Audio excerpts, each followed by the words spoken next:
नमस्ते दोस्तों, वापस आपका स्वागत है। मैं जानता हूं कि आप में से बहुत सारे लोग रोज मेरा वीडियो देखने के लिए वेट करते हैं, लेकिन आज की कहानी थोड़ी अलग है। चलिए शुरू करते हैं। रात के ठीक 3 बजे थे। तेलंगाना के संगारेड्डी जिले के अमीनपुर इलाके की रघुवेंद्र कॉलोनी सोई हुई थी। सड़कों पर सन्नाटा था, घरों की बत्तियां बुझी हुई थी, लेकिन इसी सन्नाटे को चीरती हुई एक आवाज गूंजी, किसी के दरवाजे जोर जोर से पीटे जाने की आवाज। एक आदमी बदहवास कांपता हुआ पड़ोस के हर दरवाजे पर दस्तक दे रहा था। नाम था चिन्नैया। जो लोग नींद से उठकर बाहर आए, उन्होंने चिन्नैया को ऐसी हालत में देखा जैसे उसने अभी अभी कोई भयानक मंजर देखा हो। वो कुछ बोल नहीं पा रहा था, बस इशारे से सबको अपने घर की तरफ खींच रहा था। और जब पड़ोसी उसके पीछे पीछे उसके घर में दाखिल हुए, तो जो नजारा उनके सामने था, उसने उनकी रूह कंपा दी। फर्श पर उसकी पत्नी रजिता तड़प रही थी, पेट पकड़े दर्द से चीखती, बेहोशी और होश के बीच झूलती हुई। चिन्नैया ने कांपती आवाज में बताया, शायद रात के खाने में बनी पेरू गन्नम नाम की डिश खाकर वो बीमार पड़ गई है। एक साउथ इंडियन डिश जो दही से बनती है। बता दी को दही का फूड पॉइजनिंग। यही समझ में आ रहा था उस वक्त।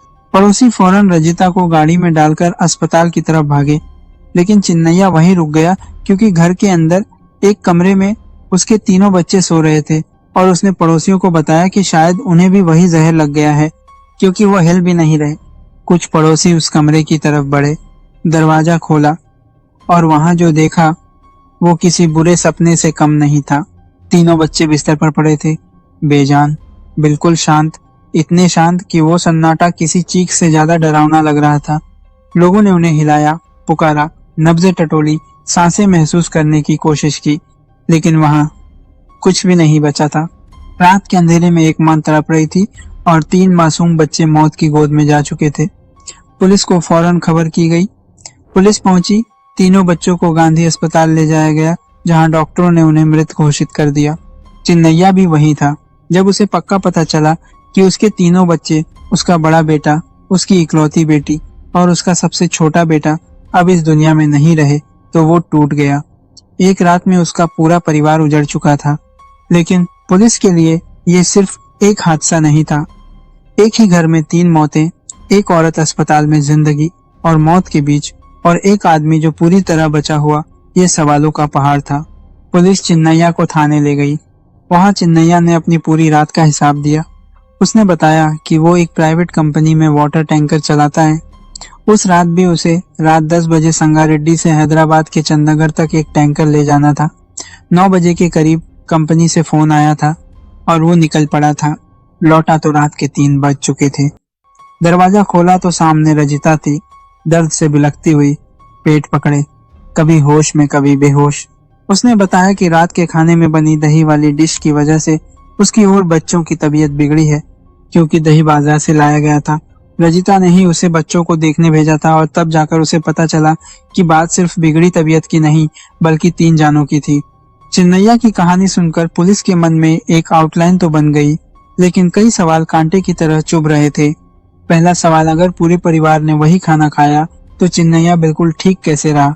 दूसरा सवाल, संगारेड्डी से चंदनगर जाना आना मुश्किल से 2.5 घंटे का काम है, फिर उसे घर लौटने में 5 घंटे कैसे लग गए? चिन्नैया ने सफाई दी, रात का खाना उसने साथ पैक करवा लिया था, लेकिन रास्ते में खाने का वक्त ही नहीं मिला। ऊपर से उस रात रास्ते में भयंकर ट्रैफिक था, इसलिए देर हो गई। जवाब सुनने में सही लग रहे थे, लेकिन एक बात पुलिस के जहन से नहीं जा रही थी।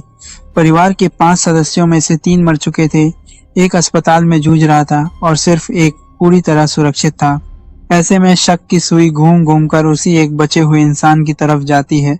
और फिर आया वो मोड़ जिसने पूरे केस की तस्वीर बदल दी। कुछ ही घंटों में तीनों बच्चों की पोस्टमार्टम रिपोर्ट आ गई और उस रिपोर्ट ने पुलिस के पैरों तले जमीन खिसका दी। बच्चों की मौत फूड पॉइजनिंग से नहीं हुई थी, उनकी मौत गला घोंटकर यानी स्ट्रैंगुलेशन से हुई थी। एक पल में केस बदल गया। ये अब हादसा नहीं था, ये मर्डर था। एक नहीं, 3 मासूम बच्चों का मर्डर, और एक चौथी जिंदगी अभी भी मौत के मुंह में थी। लेकिन किसी को कातिल साबित करने के लिए सिर्फ शक काफी नहीं होता। पुलिस को चाहिए था एक मकसद और पक्के सबूत। पुलिस ने घर के अंदर मौजूद सभी मोबाइल नंबरों का कॉल डेटा निकलवाया। और उसी डेटा में एक नंबर बार उभर कर सामने आया। बीते 6 महीनों में सबसे ज्यादा कॉल्स, सबसे ज्यादा मैसेज और सबसे चौंकाने वाली बात, इसी नंबर से 27 मार्च की शाम ठीक 6 बजे भी एक लंबी बातचीत हुई थी। 27 मार्च वही तारीख जिसकी रात 10 बजे चिन्नैया काम पर निकला था। ये नंबर था नालगोंडा जिले में रहने वाले एक प्राइवेट फर्म कर्मचारी शिवा कुमार का। और जब पुलिस ने पिछले 6 महीनों की चैट्स खंगाली तो एक सच सामने आया जिसने सबको हिलाकर रख दिया। रजिता और शिवा के बीच एक अफेयर चल रहा था। लेकिन सवाल ये था, एक अफेयर का 3 मासूम बच्चों के कत्ल से क्या रिश्ता? जवाब जानने के लिए पुलिस सीधे चिन्नैया के घर पहुंची, जहां रजिता अस्पताल से डिस्चार्ज होकर लौट चुकी थी।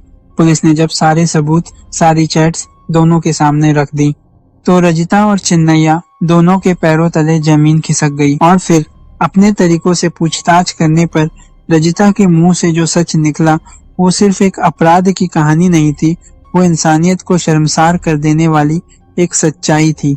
अब चलिए इस कहानी की शुरुआत से आपको ले चलते हैं। साल 2013, नालगोंडा जिले की एक बेटी रजिता ने अभी 12वीं पास की थी।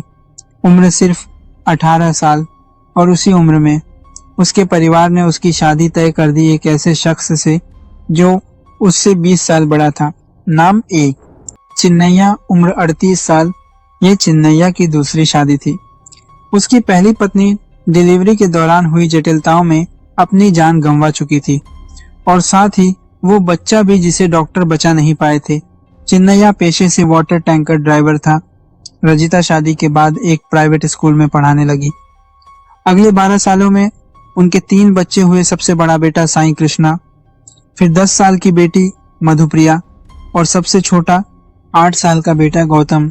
बाहर से देखने पर सब कुछ सामान्य था। चिन्नैया अपनी पत्नी से बेहद प्यार करता था, हमेशा उसकी हर जरूरत पूरी करने की कोशिश में लगा रहता। लेकिन रजिता के अंदर एक बेचैनी हमेशा सुलगती रही। उसके और उसके पति के बीच का 20 साल का फासला, स्कूल में, मोहल्ले में, रिश्तेदारों के बीच, वो अनजाने में हमेशा अपने पति की तुलना अपने साथियों, अपनी सहेलियों और रिश्तेदारों के जवान पतियों से करती रहती और हर बार ये तुलना उसके अंदर एक खालीपन छोड़ जाती।